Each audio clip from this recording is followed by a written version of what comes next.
Hey everyone, this is Sarah Gurton, producer of the Distraction podcast. You know, when we launched this podcast 5 years ago, we lived in a different world. The pandemic has affected our physical, mental, and emotional health, and for many of us has caused us to re-examine our priorities. So that's why we've decided to broaden the focus of Distraction, to address the new world that we find ourselves living in every day. Of course, you'll still hear great classic episodes from time to time, and we will still continue to support this awesome community that we've built over the past 5 years as we focus on these critical issues of today. We are super excited to bring you fresh voices and new perspectives, and we're kicking off Season 6 with our very first guest host, CNN anchor Allison Camerata. She has a lot of awesome guests lined up and some great episodes planned, and we think you're going to love her. So stay tuned for our 6th season starting soon.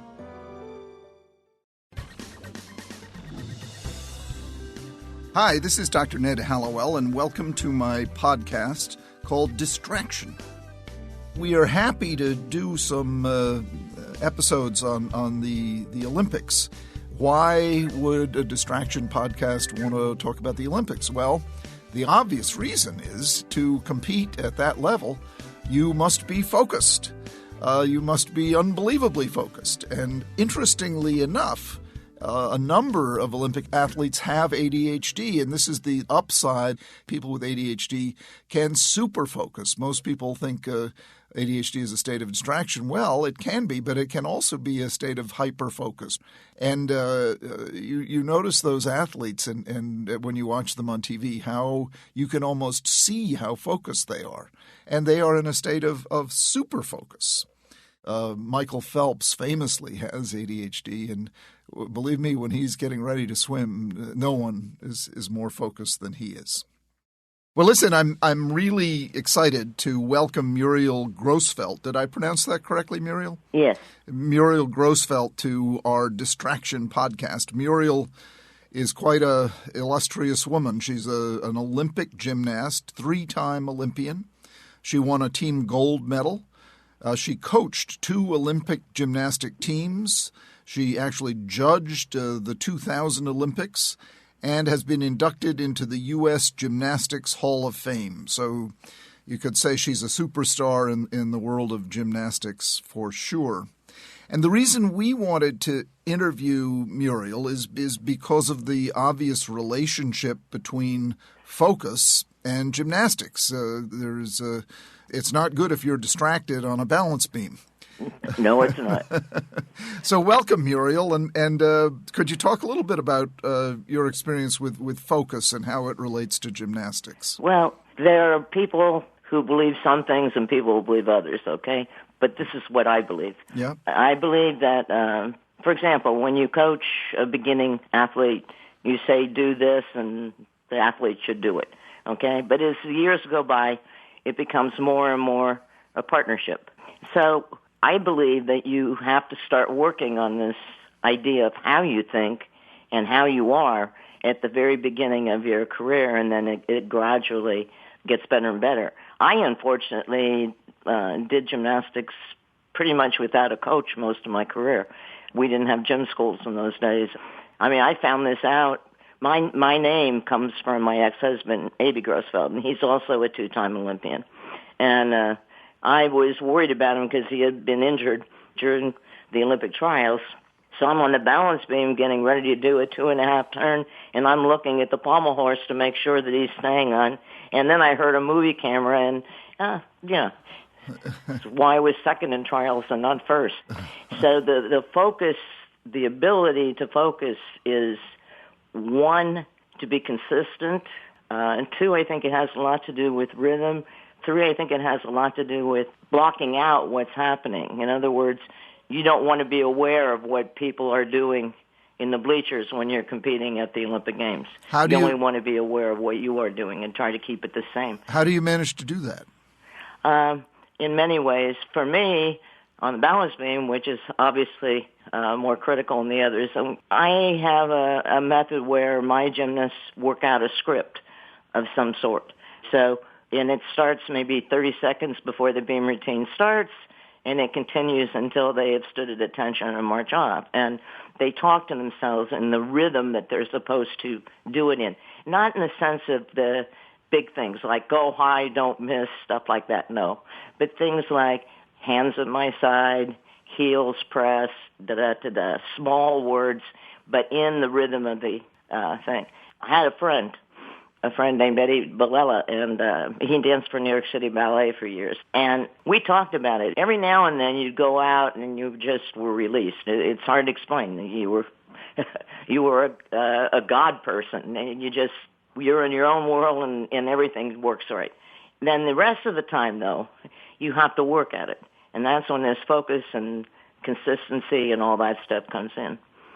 And you mentioned rhythm. What role does that play in focus? When I was an athlete, the best gymnast in the world at that time was Czechoslovakian. But one of the observations I had at that time was, even though the Soviets were very superior athletes, the best beam workers were from Czechoslovakia. And I looked, and their rhythm was very consistent and very sharp compared to, let's say, my background, which it had been ballet. It would be softer, that type of thing. So rhythm on beam is very important. Actually, even on bars, although on bars, uneven bars, the big trick there, I think, is having as much focus on the small parts, the kips, and things like that, the connections, than just on the big skill which you're worried about. So it's a little bit different kind of thinking. But if you make everything equal, it also feels like when you do it, it extends time. It makes the bars, the average bar routine is under a minute, well under a minute, but it makes it feel like maybe it's over a minute. In vault, it lasts just seconds. So the majority of your work in your brain really takes place before you go down. So you see it, you feel it, you try to do all of that without shutting your eyes, and then you go down and you do it. But the work is done before you really are on the vault runway. So is visualizing important? Yes, very, very. Okay, so at least I believe it is. So you see the vault before you actually run down the lane. Yeah, you visualize before you go. In other words, like I've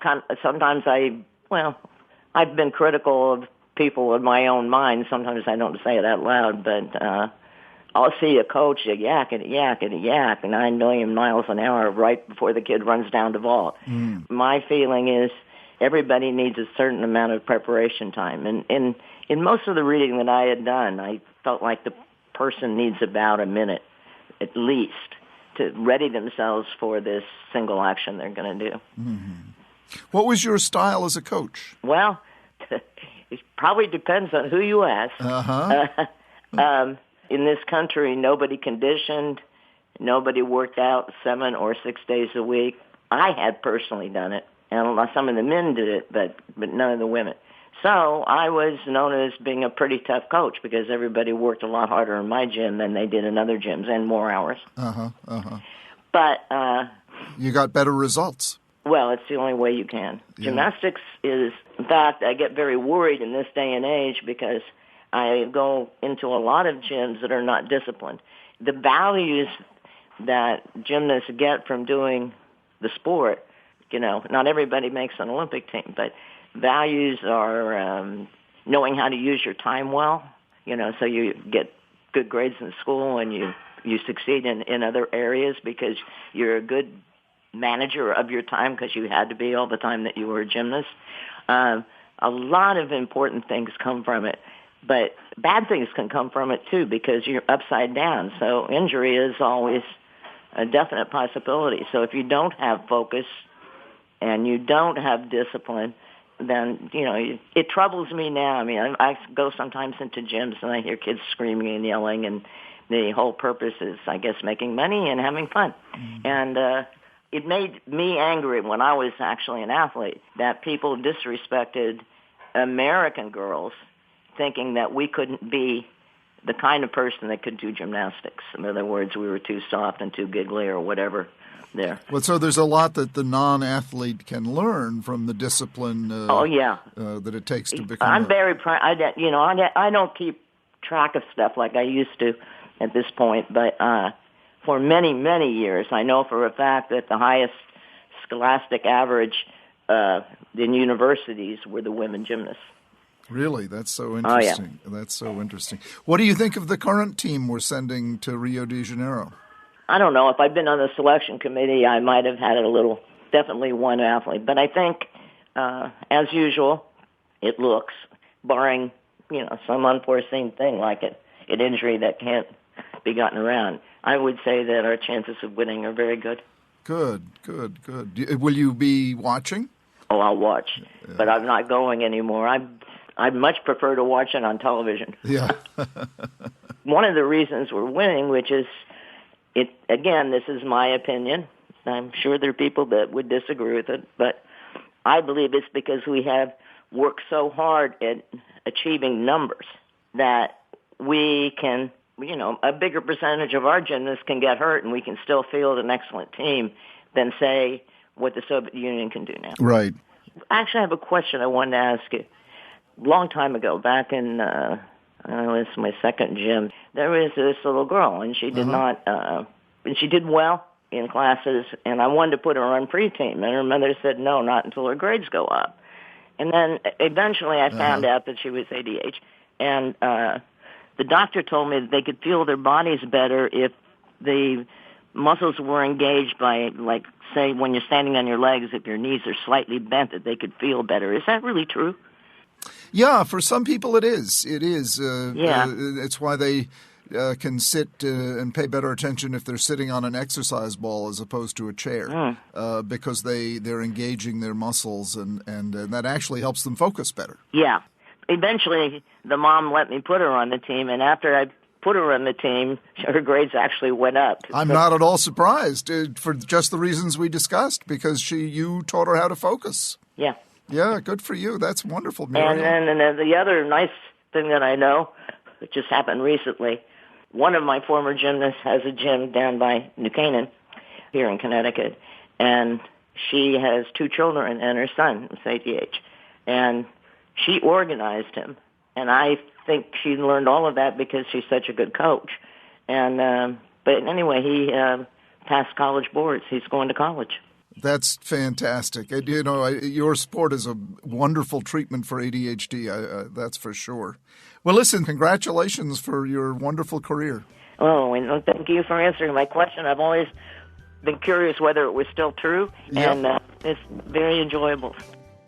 Thanks so much to Muriel Grossfeld, and what a wonderfully interesting woman she is. I'm happy to welcome Michael Stabenow to our Distraction podcast. He wrote a fascinating book called The ADHD Affected Athlete, and it's about, obviously, how ADHD affects athletes, coaches, parents, and particularly appealing to me, he shows how ADHD can be an asset. That's often missed. We talk about this condition as if it were universally a negative. Well, it can be a negative, but can also be a tremendous positive. And Michael learned that when he was coaching his son's basketball team, and he discovered the upside of ADHD, which he will tell us about. And Michael, let me welcome you. It's great to have you join us. Oh, it's great to be here. Thank you. Thank you. Well, what's in your book? Tell us why you wrote this book.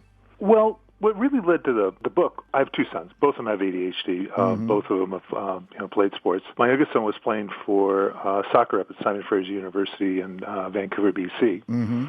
And as a freshman, he started the first couple games, and then he progressively played less and less and less. Mm-hmm. And talking with, I guess, the assistant coach up there and Brendan, my son, he was doing some of the things that, as I refer to as adders, have a tendency to do. Like, he forgot stuff. He was adders. Late for something. Yeah. And the perception that his coach suddenly developed of him was that he didn't really care. Uh-huh. And so I kind of collected some stuff and put together a package and talked to the coach and asked him if he wanted to take a look at it for me. And he said, sure. And the team was going from Vancouver to Victoria. They went and took the ferry over there. Uh-huh. And he gave me a call as soon as they pulled in and said, Mike, I thought I was going to read the first 3 pages, the last 3 pages tell you it was interesting, and, never hear about it again. And I suddenly realized this was about half of the kids on the Canadian national team at that time. Wow. And so... What did you have him read? I've been working on a book, sort of. Oh, okay. Not even an edition, really. Yeah, It was just kind of a collection of some thoughts and some other things that I put together. That's great. So he saw a bunch of people he knew in it. That's wonderful. Yeah, he saw a lot of people he knew in it. Yeah. And so we talked, and eventually we came up with something and put it out there, and that's kind of what you're seeing right now. But it was really an effort to educate a coach on how ADHD affects his players, and it's not a matter of his players don't care or anything, of that sort. It's just they have tendencies to kind of do things. Yeah, I call that the moral diagnosis. And if you don't understand ADD, that's what happens. You get told exactly. you're lazy and you should try harder and you need more discipline and so forth. Well, how can ADD actually help an athlete? Well, one of the things, as you know, about ADHD is there's the big 3: impulsivity, distractibility, and hyperactivity. Mm-hmm. Well, if you change the words, and impulsivity becomes you make choices easily, hyperactivity becomes high energy, and I'm sorry, what was the third one I was talking about? Distractibility. Distractibility, you notice things. Yeah. Well, if you're a basketball coach and you're looking for a point guard, you want somebody that doesn't notice anything, is kind of lethargic, and can't make a decision with the ball, or do you want the opposite? Right. So in a large degree, a lot of the things that cause us problems as adders really in certain sports or in certain positions in sports, are an advantage, really. Yeah, no, I often say the flip side of impulsivity is creativity. You don't plan to have a creative idea. It pops. It depends upon impulsivity, depends upon spontaneity. Absolutely. So these athletes are probably very ingenious and creative. And you never know what you're going to get, really. Right. Are there any sports that are particularly good for someone with ADD? I would say that hockey's one. Yeah. Just because of, your shift that you're going to be out there, it's just going to, really kind of feed into your gifts. Yeah. I would say that soccer's one. Uh-huh. There's an issue getting to the point where you're skilled enough with the ball that you can do things. Right. Right. And a lot of times, particularly at the younger ages, kids will kind of get shoved aside if they're kind of exhibiting some of our behaviors. Right. Football can or can't be. Yeah. Basketball can or can't be. Uh-huh. A lot of it depends on the style that the coach wants to operate with. Yeah. How about wrestling? Wrestling is one of the best ones. I think also any of the martial arts, particularly some of the traditional ones, because in addition to working on the, just the wide open, I think Night Effort called it the street smarts awareness. Yeah. The mental aspects of it, of developing self-control and self-awareness, are just huge paybacks for adders, and adders play into it also. How about race car driver? I don't know anything about race car driving. Well, I can tell you. I can tell you. I would tend to think the rush of that. Kind of keeps you like right there. Well, anything kind of right in the instant or in the moment. Anything that combines danger and structure is great for ADD. So the Navy SEALs, that's ADD heaven. And I'm a retired naval officer, and I know some SEALs, and I would say that the condition of ADHD is not unknown to them. Yeah, like most of them have it, and race car drivers the same. I think almost all of them have it. It's perfect for ADD. Well, what as you were writing the book, what tips did you have for players and coaches if they have ADD? What should they be on the lookout for? What should they be careful to do and not to do? I put a little chapter together. Basically, it's get a routine. Mm-hmm. Where adders are going to get into trouble are the moral issues. That you forget something, so you're not going to, you don't care. Right. So get a routine, get a checklist. And so if you have something that you have to have, put it all in the same place. Right. Moms, wives may not like the fact that there's this pile of stuff in this one corner of the bedroom or the house or whatever. But, if you don't see it, you're going to forget it. Right. So that would be one of the big things. Just give it your effort as best you can all the time. I think we have a tendency to kind of get down on ourselves at times. And so, get some routines also that will pick you up and get you off from some of the negative thoughts that I'll never get this down. I'll never do this. Right. Stop. Just come up with a mechanism to stop that. Right.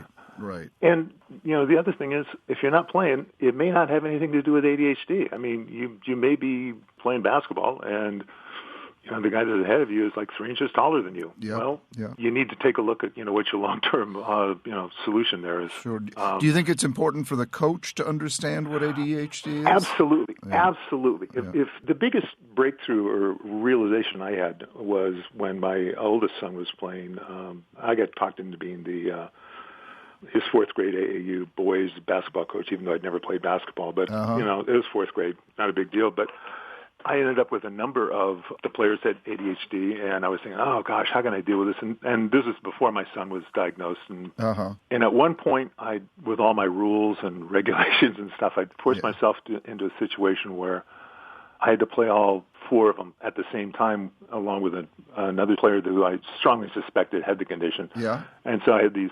After a while, they referred to them as a wild bunch. That's great. And it was just like, look, guys, they give you 5 fouls for a reason. Go out and use them. Just play hard.